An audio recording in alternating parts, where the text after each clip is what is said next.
안녕하세요. 밤토끼입니다.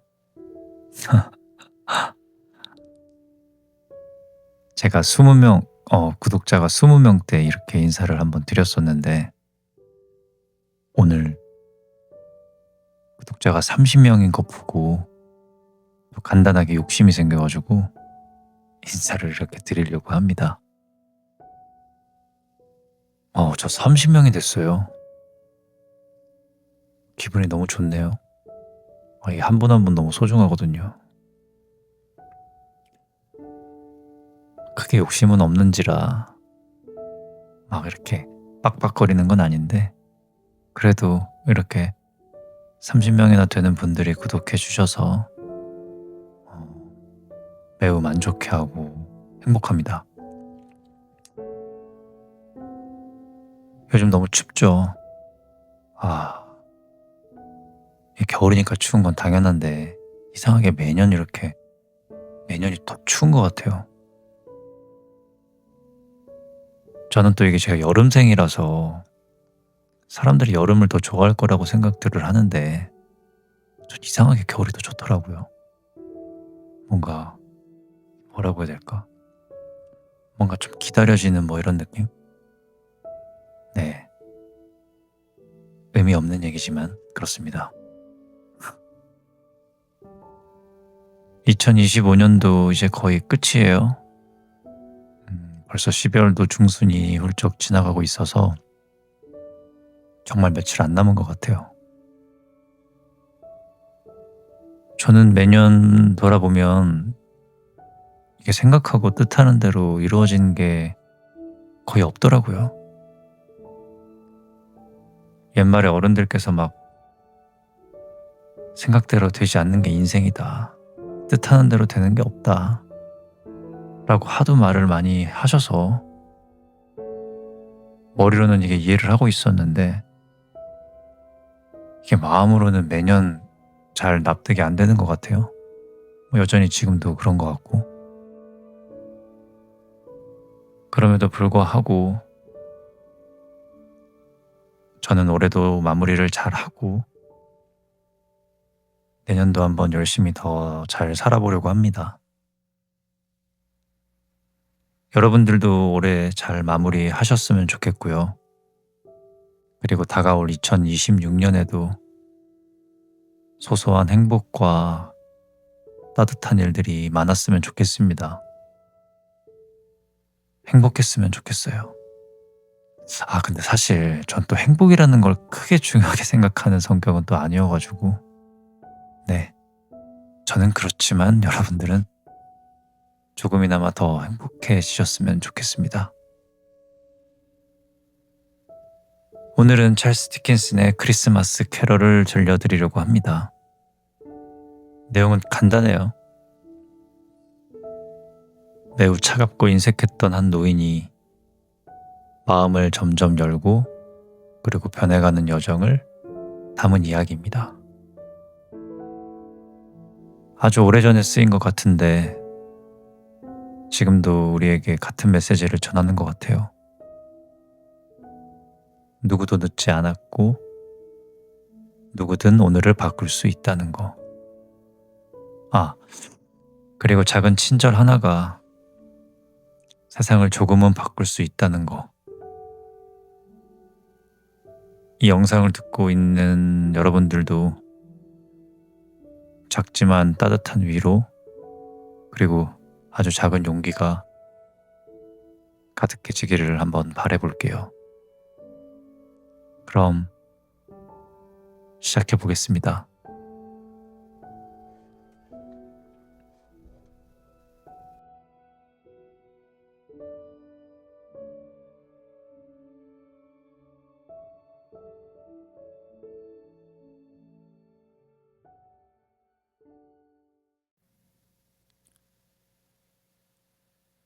우선 이 이야기를 시작하기 전에 꼭 하나 분명히 해야 할 사실이 있습니다. 마를리는 죽었습니다. 이건 조금도 의심할 수 없는 사실입니다. 그의 장례식은 확실하게 치러졌고 서류에도 서명이 있고 많은 사람들이 보았습니다. 무엇보다 스크루지 자신이 직접 장례 절차를 지켜봤습니다. 그러니 마를리가 죽었다는 것은 절대 변할 수 없는 진실입니다. 이 이야기는 바로 그 죽음 위에 세워져 있습니다.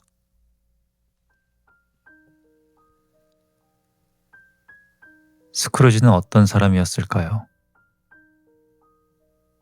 그는 얼음처럼 차갑고 강철처럼 단단했습니다.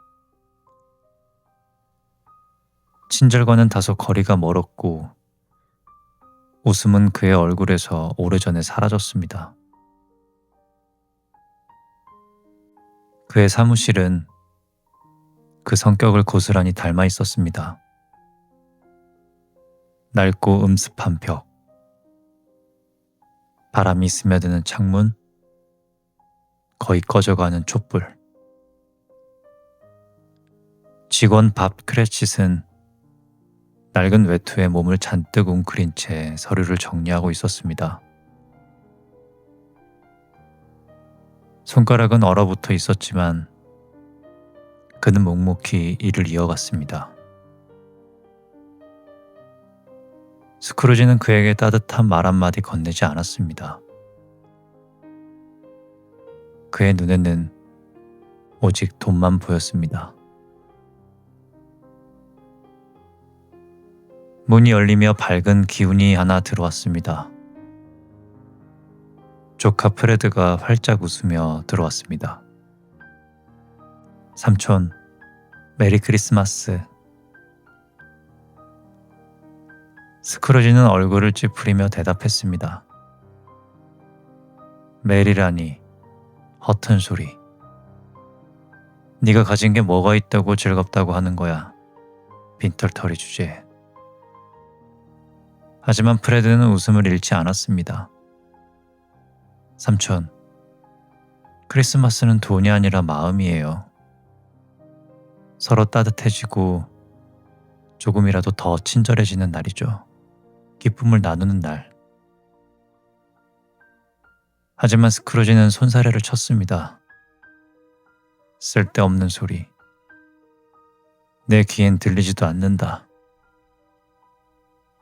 그러자 프레드는 마지막까지 웃음을 남겼습니다. 그래도 저는 삼촌의 행복을 빌어요. 메리 크리스마스. 그가 떠나자 방 안은 다시 차갑게 식었습니다. 잠시 후 두 사람이 들어왔습니다. 스크루지 씨, 크리스마스를 맞아 가난한 이웃을 돕고자 합니다. 작은 정성이라도 조금 보태주실 수 있겠습니까? 스크루지는 눈을 치켜떴습니다. 내 세금이 어디로 가는지 모르시오. 감옥, 구빈원. 거기서 살면 될 거 아니오. 내가 왜 번 돈을 내놓아야 된다는 말이오. 신사들은 굳은 표정을 지었습니다. 하지만 많은 사람들이 굶주리고 있어요.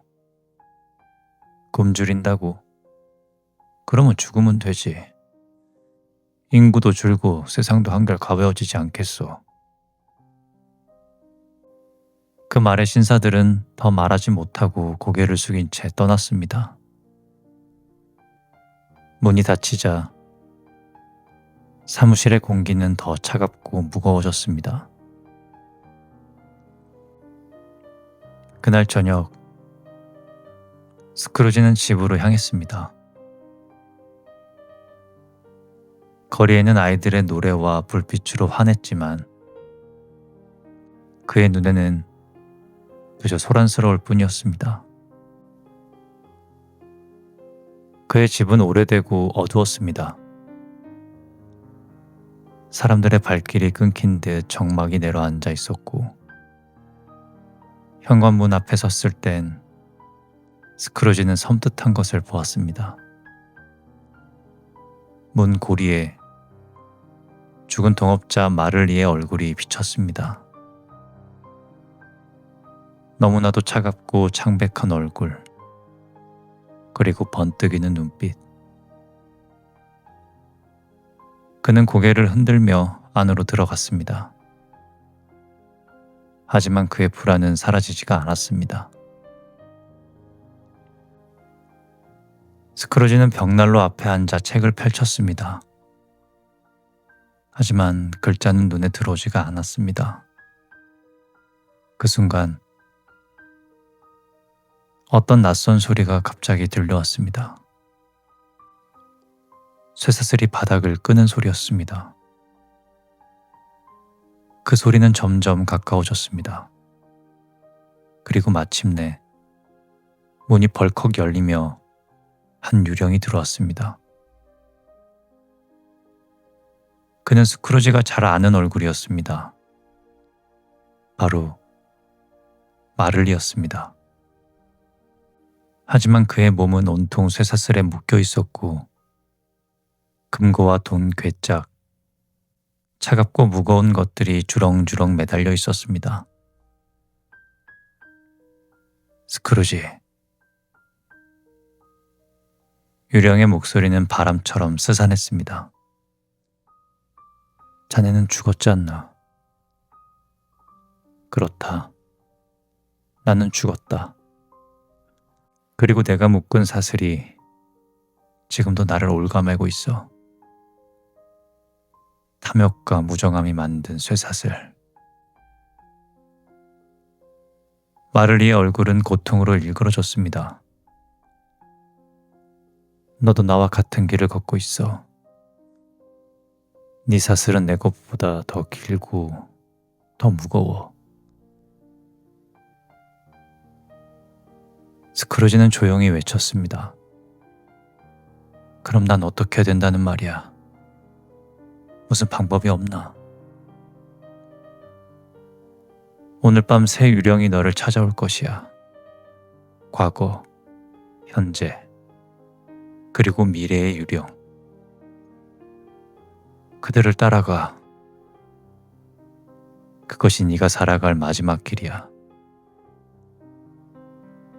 스크루지는 고개를 세차게 저었습니다. 난 원치 않아. 유령 따윈 싫어. 하지만 마를리의 목소리는 더 강하게 울려 퍼졌습니다. 거부하지 마. 그렇지 않으면 너는 나보다 더 큰 고통을 겪게 될 것이야.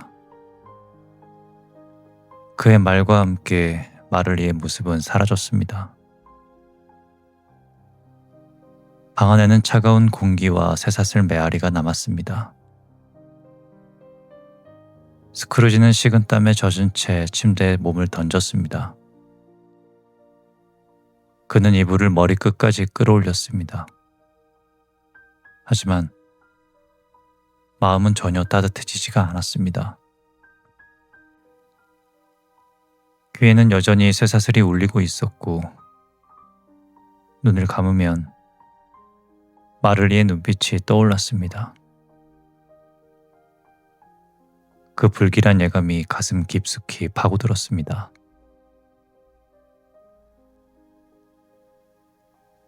시계가 뚝딱이며 자정을 향해 다가가고 있었습니다.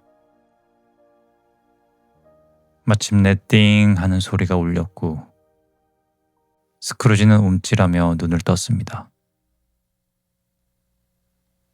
방 안은 고요했지만 달빛이 벽에 낯선 그림자를 드리우고 있었습니다. 그림자는 마치 침대 발치에 서 있는 것 같았습니다.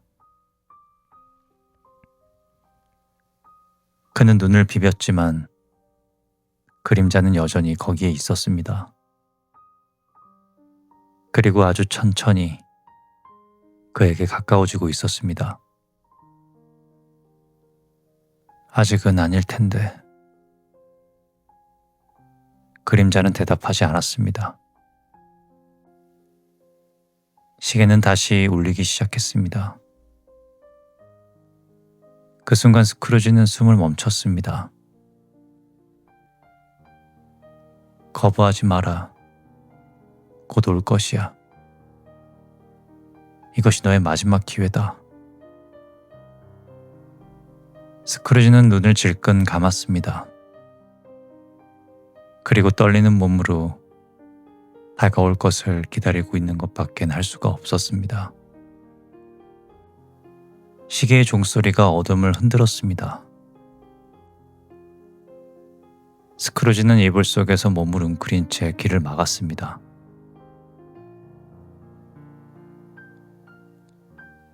숨결이 고요해지고 방 안 한쪽에서 은은한 빛이 번지기 시작했습니다.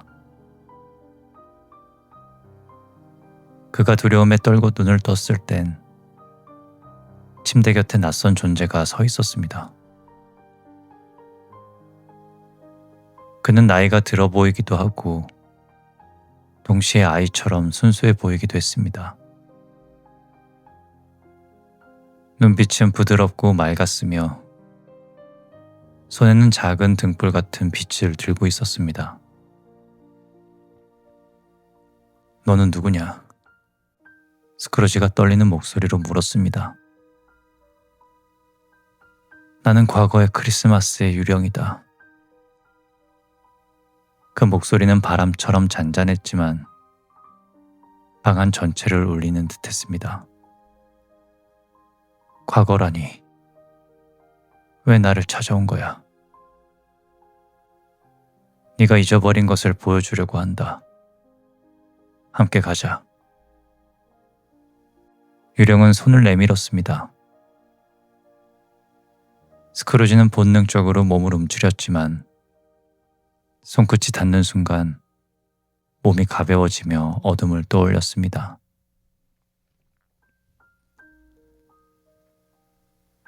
어린 시절, 눈앞에 펼쳐진 것은 오래된 기숙학교였습니다.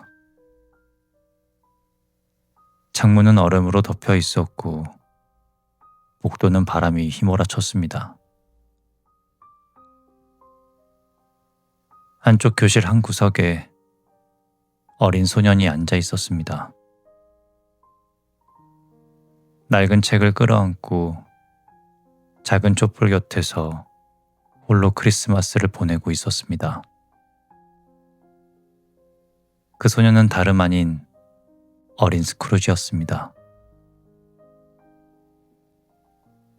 늙은 스크루지는 한동안 그 자리에 얼어붙은 듯 서 있었습니다.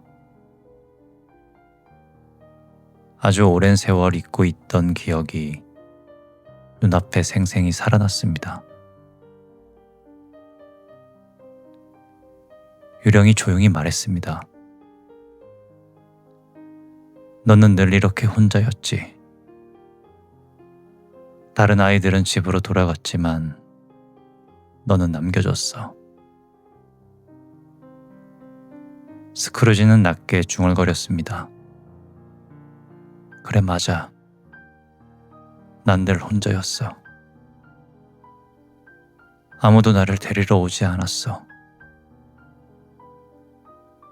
그의 목소리에는 오래 묻어있던 쓸쓸함이 스며 있었습니다. 잠시 뒤 풍경은 또 바뀌었습니다. 햇살이 가득한 복도. 그곳으로 한 소녀가 달려왔습니다. 맑은 웃음소리와 함께 여동생이 소년 스크루지를 향해 팔을 벌렸습니다. 오빠, 이번엔 집에 갈 수 있어요. 아버지가 오빠를 데리러 오라고 하셨어요. 소년 스크루지의 얼굴이 환하게 빛났습니다. 그는 기쁨을 감추지 못하며 여동생의 손을 꼭 잡았습니다.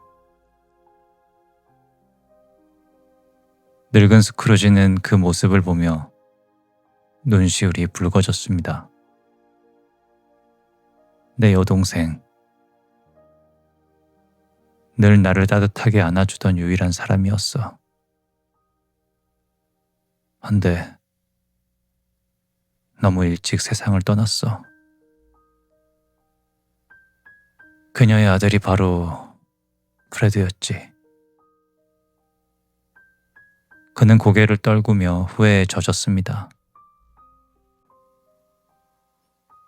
다시 한번 장면은 바뀌었습니다. 젊은 스크루지가 한 상회에서 일하는 모습이 보였습니다. 그의 주인은 친절하고 유쾌한 사람이었습니다.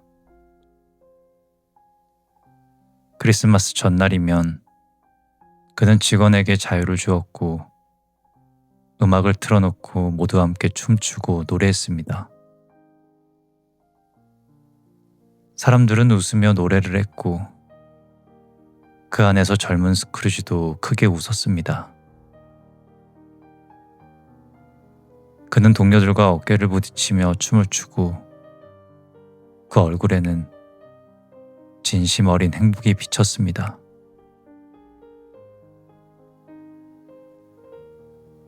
늙은 스크루지는 손으로 얼굴을 가리며 속삭였습니다. 나에게 이런 날도 있었구나. 사람들과 웃고 어울리던 시절. 왜 나는 그걸 잊은 걸까?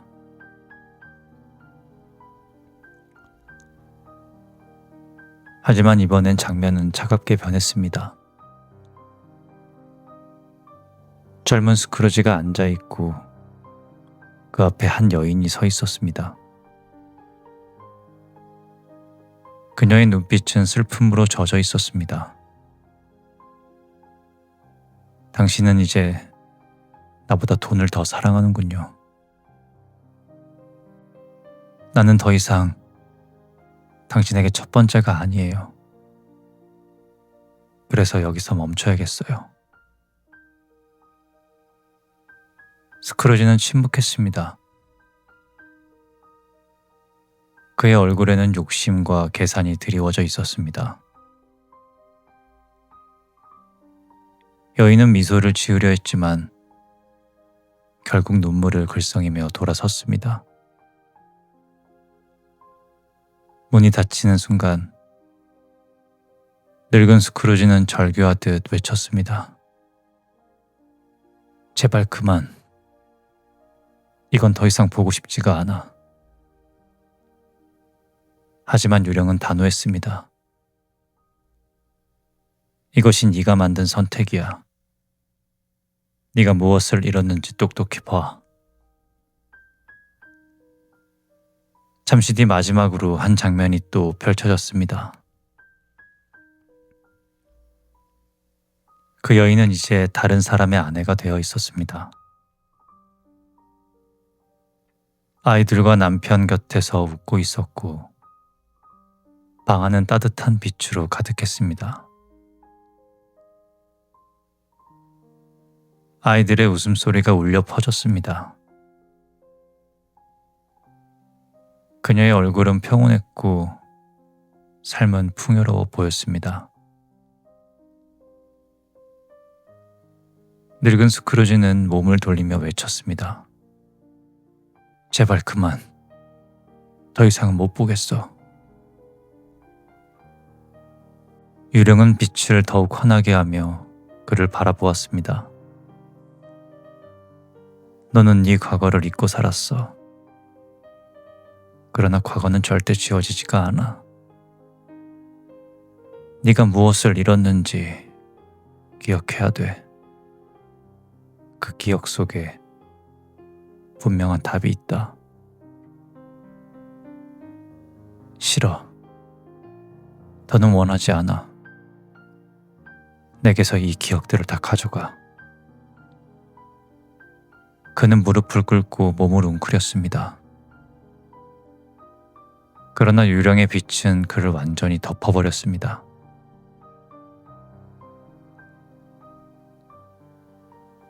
스크루지는 침대에서 몸을 웅크린 채 떨고 있었습니다.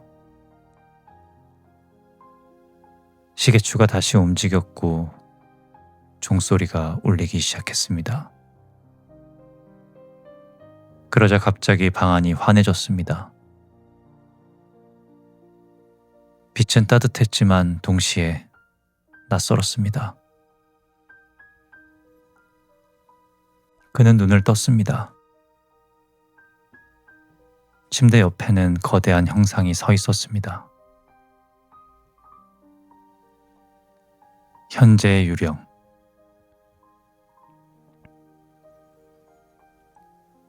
그 형상은 거대했지만 얼굴에는 온화한 미소가 비쳤습니다. 초록빛 망토를 두르고 머리에는 겨울 딸기와 잎사귀로 엮은 화관을 쓰고 있었습니다. 손에는 황급빛 횃불 같은 지팡이를 들고 있었습니다. 너는 누구냐? 스크루지가 물었습니다. 난 현재의 크리스마스 유령이다. 목소리는 풍성하고 넉넉했으며 방 하늘을 울려 퍼졌습니다. 그는 웃음을 머금은 채 손짓했습니다. 이리 와봐, 스크루지. 오늘의 세상을 보아라. 순간 방은 사라지고 그들은 눈 덮인 거리로 나섰습니다. 새벽 햇살이 서서히 퍼지고 있었고 집집마다 연기가 피어올랐습니다. 아이들은 골목에서 눈을 굴리며 웃고 있고 상점에서는 구운 고기의 향기가 흘러나왔습니다. 사람들은 바구니를 들고 분주히 오고 갔습니다. 누군가는 따뜻한 빵을, 또 누군가는 촛불을 사고 있었습니다. 모두의 얼굴에는 기쁨이 어려 있었습니다. 비록 옷은 낡았지만 그들의 눈빛은 환했습니다.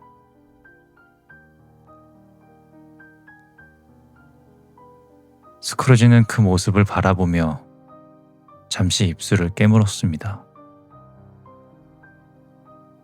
그가 보던 세상은 늘 거래와 계산뿐이었는데 지금은 전혀 달랐습니다.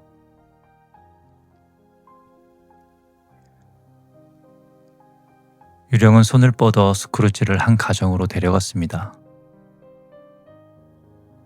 그곳은 그의 직원 밥 크레치스의 집이었습니다. 집은 작고 허름했지만 안에는 분주함과 웃음이 가득했습니다. 아이들은 아버지를 도와 크리스마스 준비를 했습니다. 작은 냄비에서 고기가 보글보글 끓어올랐고 테이블에는 소박한 음식을 차릴 준비가 되어 있었습니다. 그러나 가장 눈에 띄는 것은 작은 소년이었습니다. 그의 이름은 팀. 모두가 작은 팀이라고 불렀습니다. 그는 병약해 지팡이에 몸을 기대고 있었지만 얼굴에는 환한 미소가 떠올라 있었습니다. 아빠, 이 고기 향이 정말 맛있어요. 팀은 지팡이를 짚으며 웃었습니다. 밥 크레칫은 아들의 머리를 쓰다듬으며 대답했습니다. 그래, 팀. 오늘은 우리가 함께하는 날이잖아. 이보다 더 좋은 건 없어. 스크루지는 그 장면을 똑바로 보지 못하고 고개를 돌렸습니다. 가슴속 어딘가가 저릿하게 아파왔습니다. 그들은 식사가 시작되었습니다. 가족은 서로의 손을 잡고 감사의 기도를 올렸습니다. 그때 작은 팀이 작은 소리로 말했습니다. 하느님,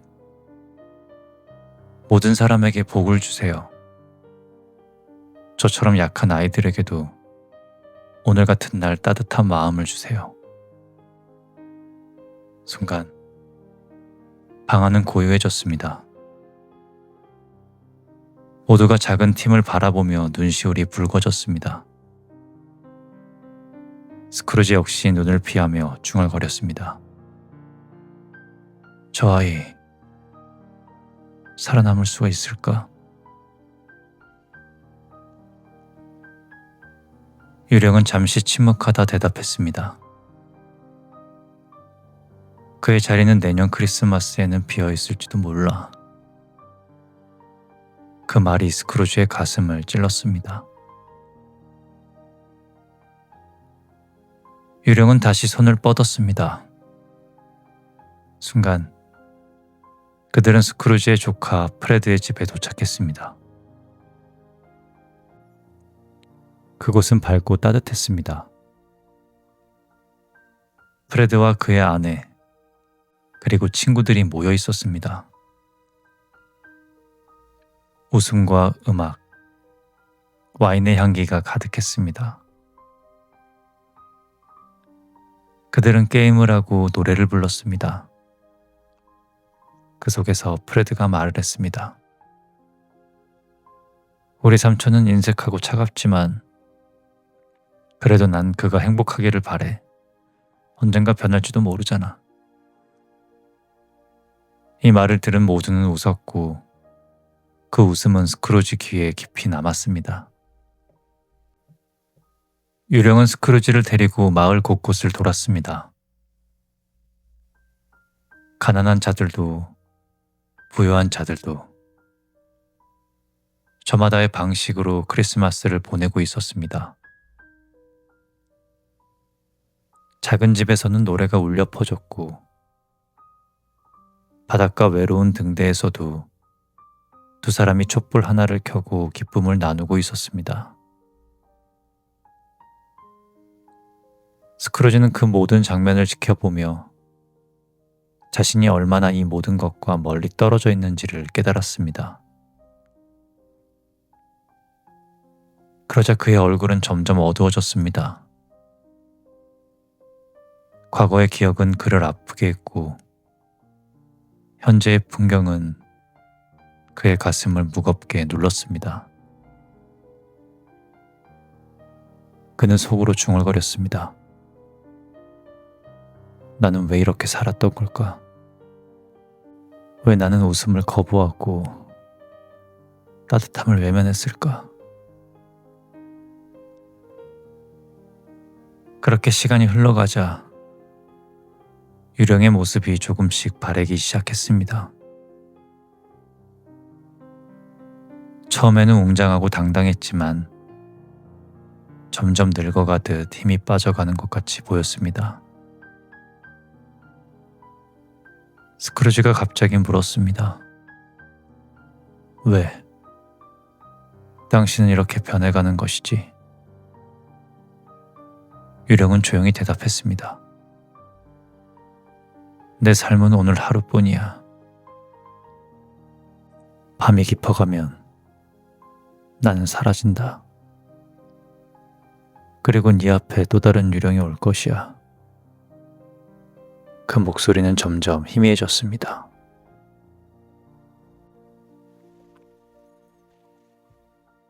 다음 날 역시 스크루지에게는 또 하나의 유령이 다가오고 있었습니다. 유령은 온통 검은 망토로 덮여 있었습니다. 얼굴은 보이지가 않았고 손끝 하나만 드러나 있었습니다. 그 손은 마치 얼어붙은 칼날처럼 날카롭고 말없이 앞으로 뻗어 있었습니다. 당신이 미래의 유령입니까? 스크루지가 물었습니다. 유령은 아무 대답도 하지 않고 다만 검은 손가락으로 앞을 가리켰습니다.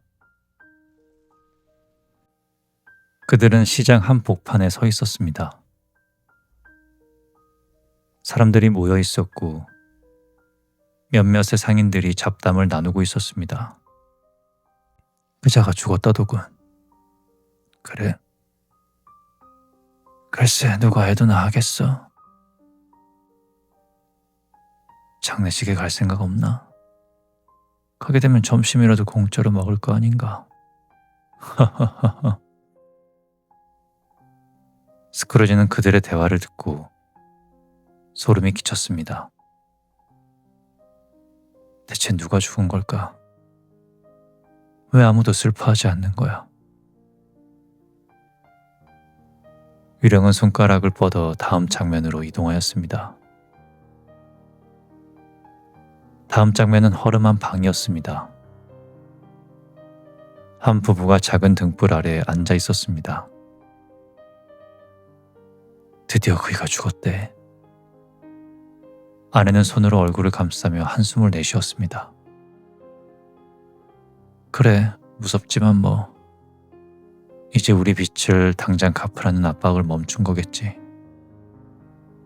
두 사람은 잠시 서로를 바라보다 조용히 안도의 눈물을 흘렸습니다. 스크루지는 그 모습을 보고 몸을 떨었습니다. 저 사람들은 기뻐하고 있다. 도대체 누가 죽은 거지? 유령은 여전히 대답하지 않았습니다. 다음 장면은 크레치 가족의 집이었습니다. 그러나 집 안에는 웃음이 없었습니다. 모두가 조용히 앉아 있었고 어머니는 눈가를 붉히고 있었습니다. 그때 밥 크레치시 돌아왔습니다. 그의 손에는 작은 지팡이가 들려 있었고 눈빛은 깊은 슬픔에 젖어 있었습니다. 오늘 교회에서 작은 팀이 장례를 치렀어. 아이들은 모두 그를 기억할 거야. 그 아이는 늘 하늘을 바라보면서 기도하던 착한 아이였으니까.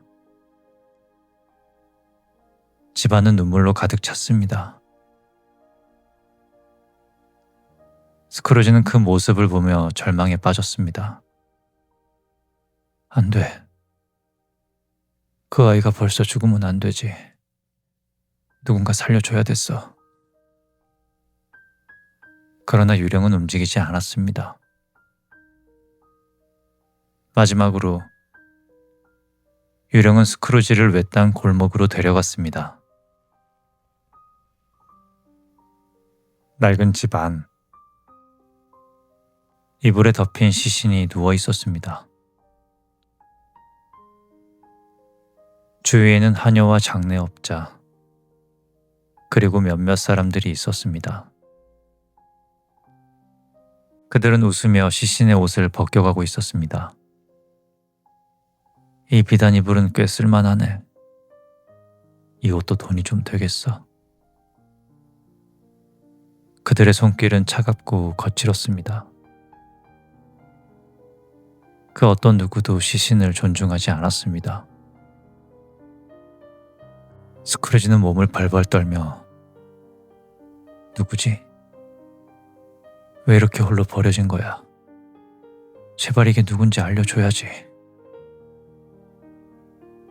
그러나 역시 유령은 말이 없었습니다. 대신 손가락을 뻗어 앞을 가리켰습니다.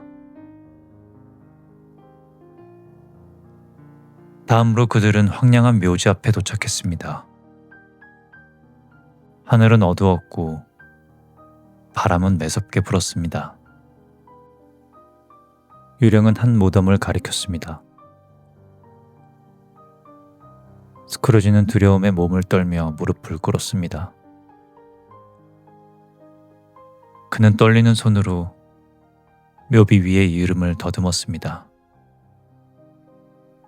거기에는 분명히 쓰여 있었습니다. 에베네저 스크루지. 그는 절규했습니다. 아니야. 이건 내가 아니야. 아니어야만 돼. 제발 바꿀 수만 있다면 나 달라지겠어. 변하겠어. 제발 기회를 줘. 그는 땅바닥에 얼굴을 파묻고 울부짖었습니다. 제발 나를 버리지 마. 제발. 스크루지는 깊은 어둠 속에서 길게 추락하다가 갑자기 멈춰 섰습니다. 숨이 거칠게 터져 나오고 온몸을 옥죄던 냉기가 스르르 풀려나갔습니다. 눈을 떠보니 그는 자신의 방 침대 위에 있었습니다. 낡았지만 분명한 방. 그 창문 사이로 겨울 햇살이 비집고 들어와 먼지를 금빛으로 뿌리고 있었습니다. 그는 이불을 움켜쥔 채 중얼거렸습니다. 살아있어. 내가 오늘 살아있구나. 아니, 내가 살아있어. 그때 갑자기 시계가 울리기 시작했습니다. 그 소리는 밤의 공포를 밀어내고 새 하루를 열어 젖히는 소리였습니다. 스크루지는 커튼을 열며 소리쳤습니다. 그래, 오늘이야. 난 아직 늦지 않았어. 그는 방 안을 서성였습니다. 어제까지는 아무 의미 없던 낡은 시계와 벽난로의 재, 빛바랜 스카프가 오늘은 전부 새롭게 보였습니다. 그는 거울 앞에 서서 초췌한 자신의 얼굴을 들여다보았습니다. 그러더니 피식 웃으며 방 안을 웃음기 가득한 공간으로 바꾸었습니다. 어색하긴 했지만 오래된 얼음이 깨지듯 시원한 웃음소리였습니다. 창문 아래 눈 덮인 아이 하나가 골목을 달려가고 있었습니다. 이봐 얘야. 네, 저요? 너 오늘이 무슨 날인지 아니? 크리스마스요. 그래. 정육점에 가서 가장 큰 칠면조 그걸 사서 밥 크레치 집으로 보내렴. 배달비는 넉넉히 줄 테니 누가 보냈는지는 말을 하지 마라. 아이의 발소리가 눈을 차르르 가르며 멀어졌습니다. 그리고 스크루지는 창문을 닫으며 조용히 웃었습니다. 그 웃음은 처음으로 따뜻하고 온화한 웃음이었습니다.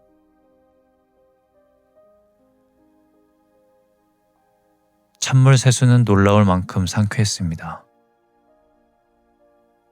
그는 가장 깨끗한 셔츠를 꺼내 입고 묵혀둔 스카프를 매만지고 있었습니다. 아름다운 색이야. 원래가 이런 색이었나?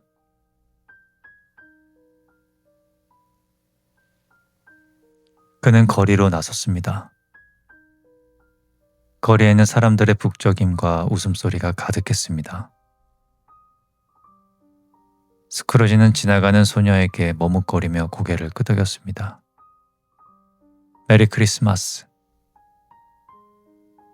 소녀는 놀란 듯 눈을 크게 뜨더니 수줍게 웃었습니다. 할아버지도 메리 크리스마스예요. 그 짧은 인사가 스크루지의 가슴을 벅차게 채웠습니다. 그 작은 인사 하나가 이 세상과 이어지는 열쇠라는 걸 그는 처음 알았습니다.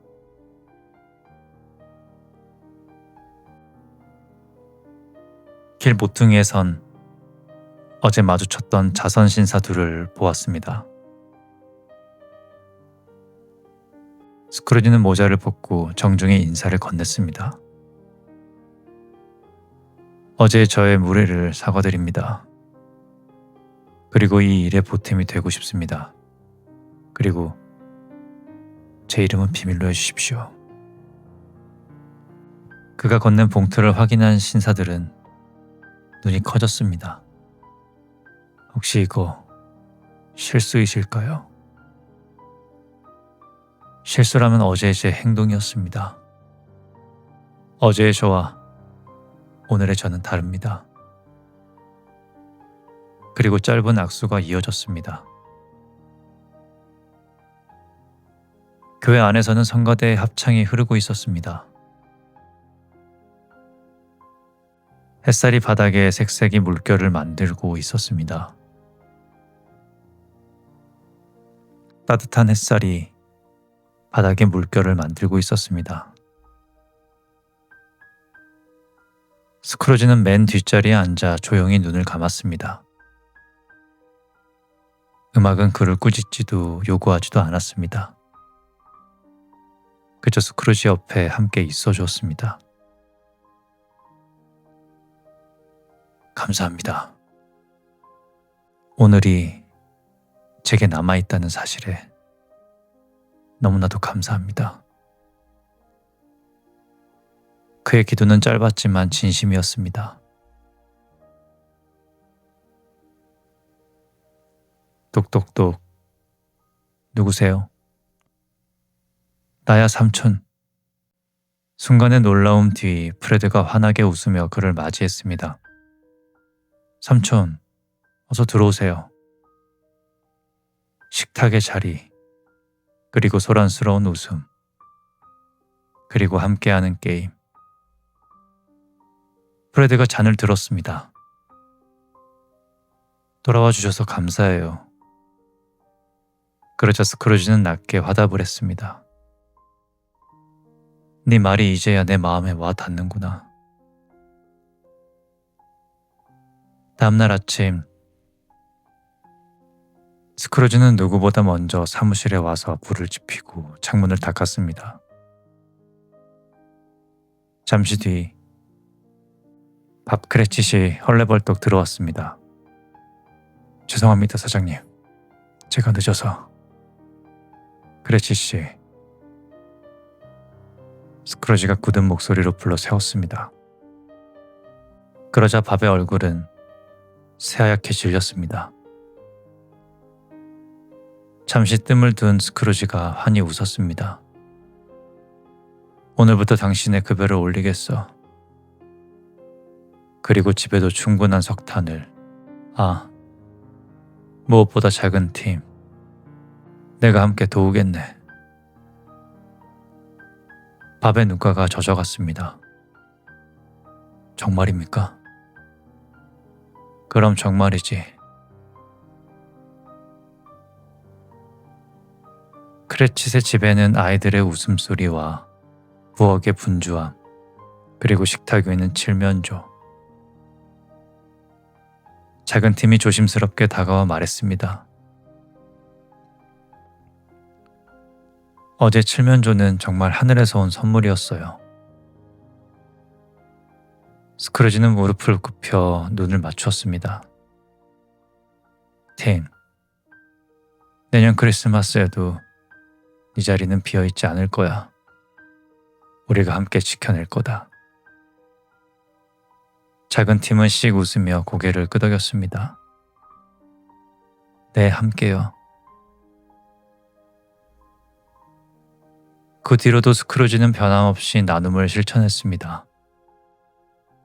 겨울에는 석탄, 봄에는 씨앗, 여름에는 아이들의 장난을, 가을엔 작은 과일 바구니를. 사람들은 수군거렸습니다. 믿기 어렵지만 스크루지가 가장 먼저 인사를 하는 사람이 된 것을 마을 사람들 모두가 수군거리기 시작했습니다.